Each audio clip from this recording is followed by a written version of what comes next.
Dans un hangar sans enseigne, à la périphérie de Ouagadougou, des étincelles jaillissent d'un acier tiré des mines de Kaya, sous des ventilateurs qui brassent une odeur d'huile et de poussière métallique, à cadence martelée par des presses hydrauliques discrètes. Pendant des décennies, l'Afrique a importé jusqu'à ses propres balles. Ce soir-là, des jeunes ingénieurs alignent des pièces usinées, règlent les tolérances, signent les carnets de tir, et un pays décide d'en forger lui-même. En quoi l'instant où Ibrahim Traoré activera cette souveraineté vous concerne-t-il? Ici, l'indépendance devient métal en fusion. Si cette histoire dérange tant les chancelleries occidentales, c'est parce qu'elle révèle une faille qu'aucune base militaire n'avait anticipée. Un pays africain qui cesse de dépendre d'elle pour se défendre. La promesse implicite d'Ibrahim Traoré n'était pas la guerre, mais l'autonomie, et ce mot seul suffisait à fissurer 60 ans de tutelle politique. En 2024, son pari paraît insensé, transformer un État appauvri, sans industrie lourde, en producteur d'armes opérationnelles dans un délai de 36 mois. Mais si ce plan réussit, le risque bascule de l'autre côté. C'est la hiérarchie mondiale de la sécurité qui vacille, celle où l'Afrique achète toujours, jamais ne fabrique. Derrière le secret des ateliers, une question obsède les diplomates. Que se passera-t-il quand d'autres nations suivront le modèle burkinabé? Car l'enjeu n'est pas un simple arsenal, c'est la naissance d'un précédent historique, celui d'un continent qui, pour la première fois, prétend dire non sans attendre l'autorisation de personne. Au fil de 18 mois d'enquête, j'ai suivi les traces d'un projet dont l'existence même semblait invraisemblable.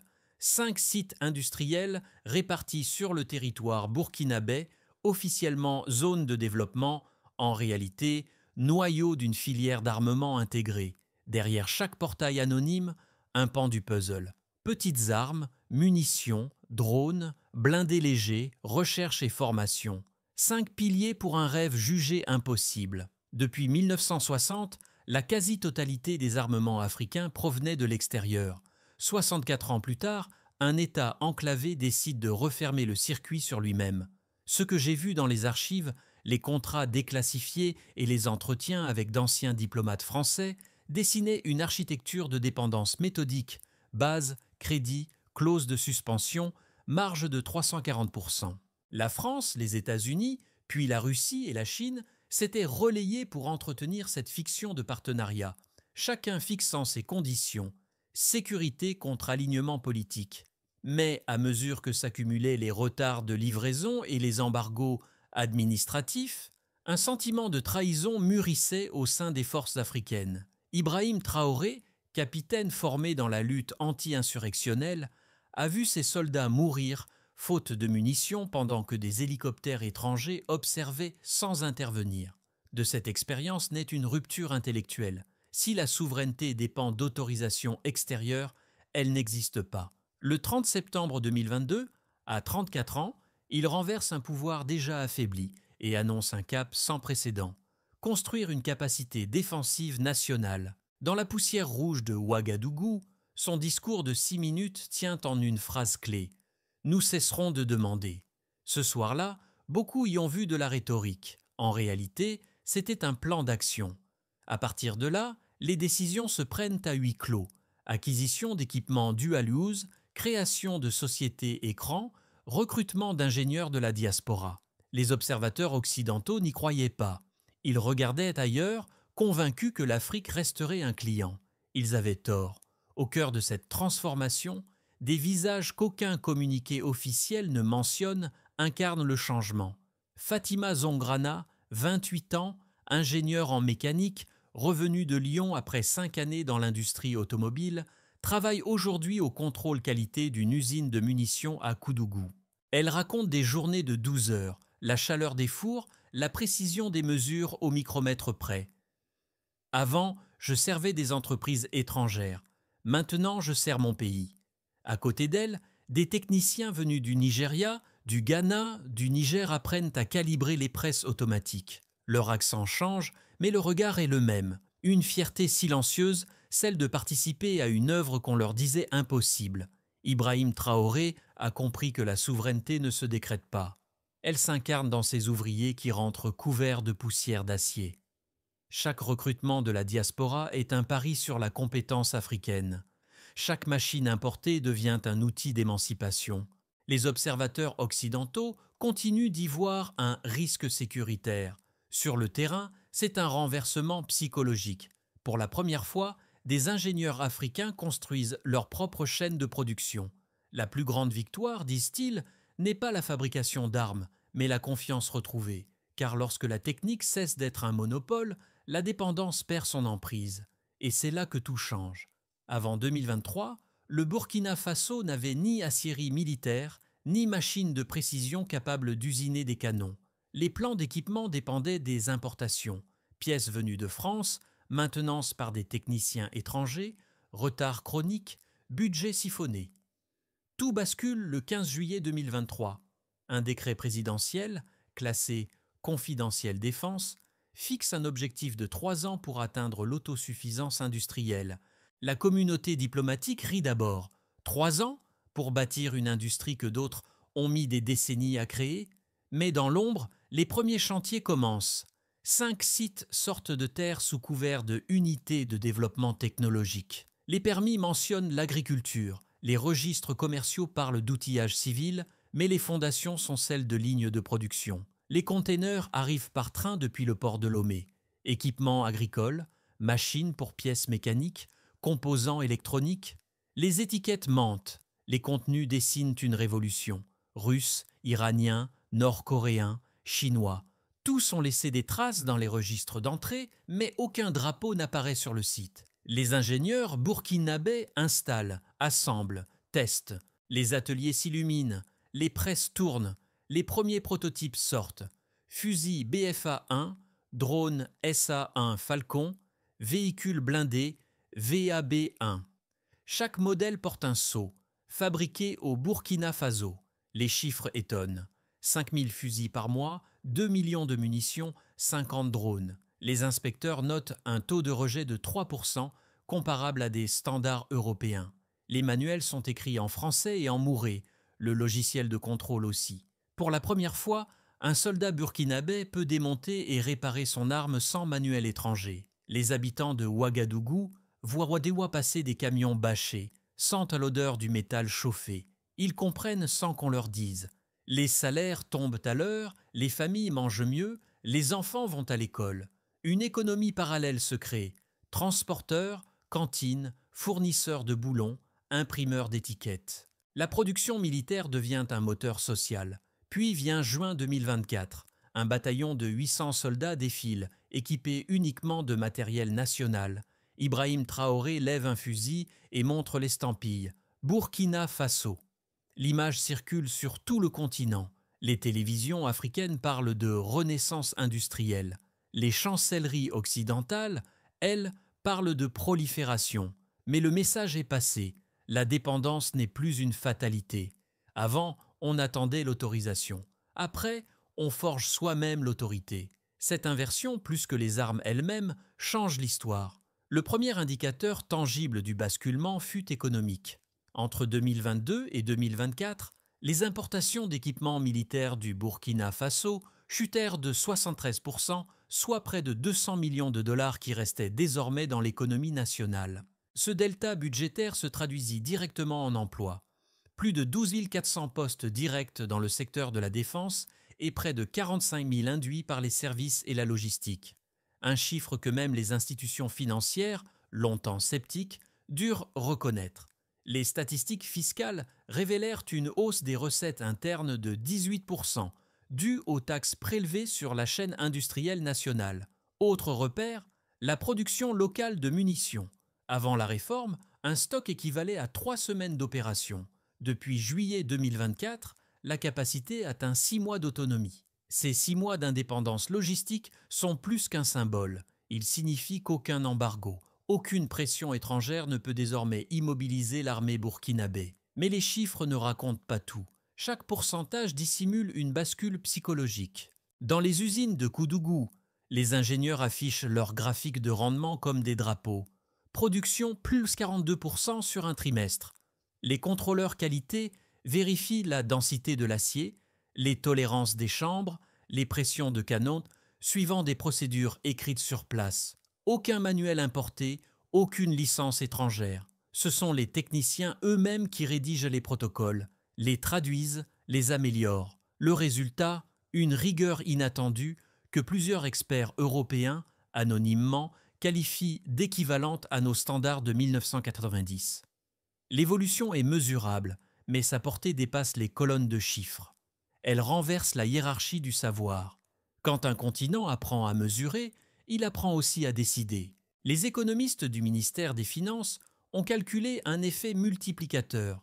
Chaque dollar investi dans le programme de défense génère 2,7 dollars d'activité économique secondaire.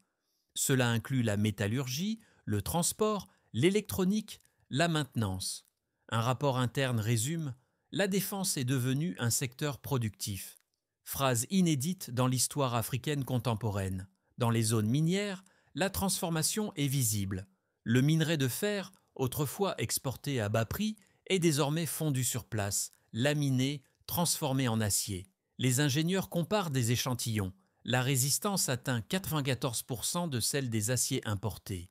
Une marge qui se réduit chaque mois. Le métal national équipe les canons, les blindages, les structures de drones. La matière première du pays devient la preuve de son indépendance. Ce que d'autres voyaient comme un chiffre, 36 mois d'objectifs industriels, devient sur le terrain une réalité opérationnelle à mi-parcours.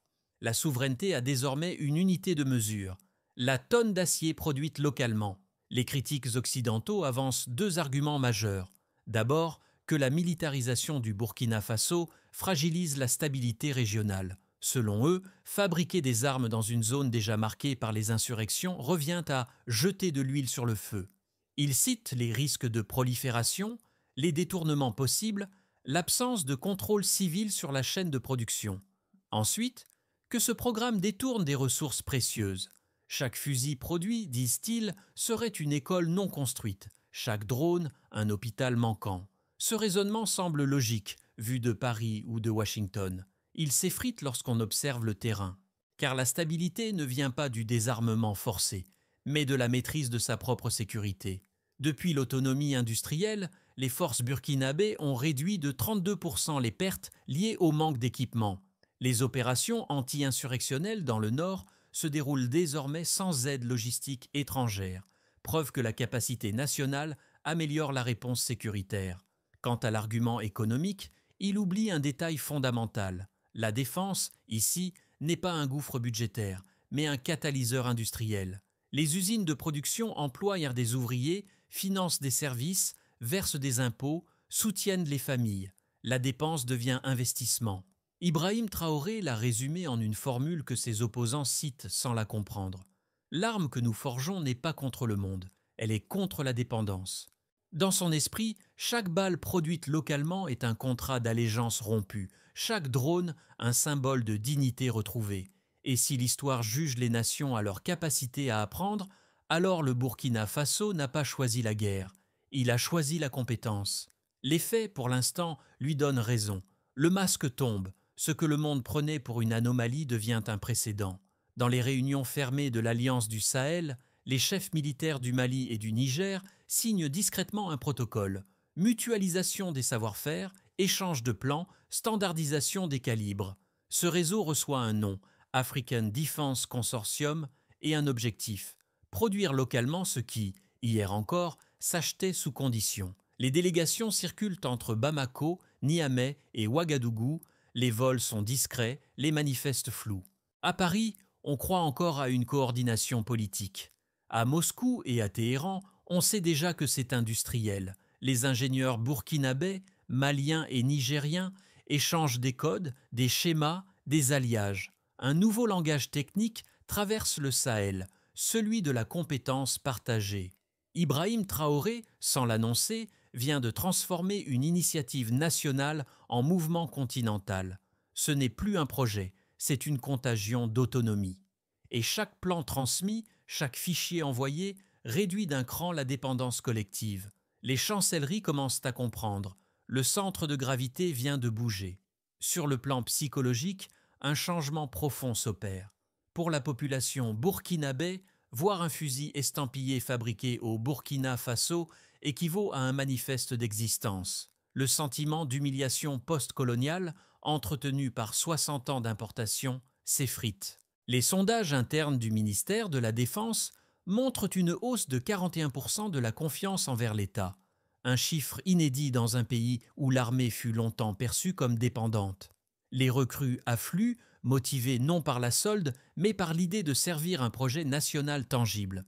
Sur le plan économique, les zones industrielles autour de Ouagadougou et de Koudougou se sont métamorphosées. Ateliers mécaniques, fournisseurs d'énergie, transporteurs, services alimentaires, un tissu de plus de 600 PME s'est greffé sur la chaîne de production. Les revenus fiscaux ont augmenté de 18%, l'investissement intérieur brut de 2,3 points. Des programmes de formation technique ont été lancés, liant universités et usines. La défense devient filière d'apprentissage et l'apprentissage devient vecteur d'emploi. Sur la scène internationale, l'effet est déstabilisant. Les États-Unis et la France revoient leur posture d'assistance, oscillant entre menaces de sanctions et promesses de coopération. La Russie et la Chine, elles, se positionnent comme partenaires technologiques, flairant un marché émergent. Mais au-delà des rivalités, un fait nouveau s'impose. L'Afrique parle désormais d'égal à égal. Le Burkina Faso, longtemps perçu comme périphérique, devient un modèle observé. Ses voisins songent à reproduire sa trajectoire. Sur le plan culturel et symbolique, les réseaux sociaux s'enflamment. Des vidéos virales montrent des ouvriers burkinabés ajustant des pièces de drone au son de musique panafricaniste. Le hashtag #AfricanArsenal reste en tendance plusieurs jours. Pour une génération entière, Ibrahim Traoré incarne la figure du refus calme. Ne plus attendre, faire. Des créateurs, des étudiants, des ingénieurs reprennent son discours et le transforment en mantra de fierté. Même dans les écoles, les enseignants évoquent le moment où nous avons cessé de dépendre. Ce faisceau d'effets concrets, économiques et moraux redéfinit la notion même de développement. Car ce que le Burkina Faso forge, au-delà de l'acier, c'est une pédagogie du possible. L'arme n'est qu'un outil. La souveraineté, elle, devient transmissible. Dans un scénario de base, le Burkina Faso consolide sa production, atteint la pleine capacité prévue, environ 6000 fusils et 3 millions de munitions par mois, et stabilise son alliance avec le Mali et le Niger. L'État investit dans la formation, la maintenance et le contrôle civil, tout en limitant l'exportation d'armes. La croissance industrielle se maintient autour de 4,5% et l'économie se diversifie. Le modèle devient durable. Dans un scénario optimiste, le consortium africain de défense élargit sa coopération à la Guinée et au Tchad. Les lignes de production franchissent la barre des 10 000 armes mensuelles et les premiers contrats régionaux sont signés. Les revenus des exportations financent les infrastructures et la recherche, créant un effet d'entraînement industriel sur le continent. La perception internationale évolue. L'autonomie africaine cesse d'être une menace et devient une opportunité commerciale. Dans cette hypothèse, Ibrahim Traoré passerait du statut de chef d'État contesté à celui de catalyseur continental. Dans un scénario pessimiste, sous pression diplomatique, le Burkina Faso pourrait subir un blocus technologique ou financier. Certaines pièces importées, jugées dual use, seraient bloquées, les chaînes d'approvisionnement ralentiraient. Les coûts exploseraient, la production stagnerait et le discours de souveraineté risquerait d'être perçu comme une illusion coûteuse. Les tensions internes s'accentueraient, donnant prétexte à une déstabilisation orchestrée par des acteurs extérieurs. Une réflexion s'impose ici. Dans tous les cas, la question centrale demeure. Qu'est-ce qu'une indépendance qui dépend des composants des autres? La réponse n'est pas d'arrêter, mais d'intégrer, maîtriser les technologies manquantes, investir dans la science, refuser la paresse intellectuelle du simple nationalisme. La vraie souveraineté ne consiste pas à fermer les frontières, mais à comprendre ce qu'on y laisse entrer. Pour les citoyens ordinaires, ce récit ne se résume pas à un programme militaire. Il touche à la question de la dignité. Dans les marchés de Ouagadougou, les conversations ont changé. On ne parle plus seulement de prix ou de pénurie, mais de projets. Mon cousin travaille dans l'usine de Kaya, mon fils veut devenir ingénieur en métallurgie. Cette appropriation collective traduit une mutation culturelle profonde. La souveraineté n'est plus une idée abstraite réservée aux dirigeants. Elle devient une pratique quotidienne, un réflexe.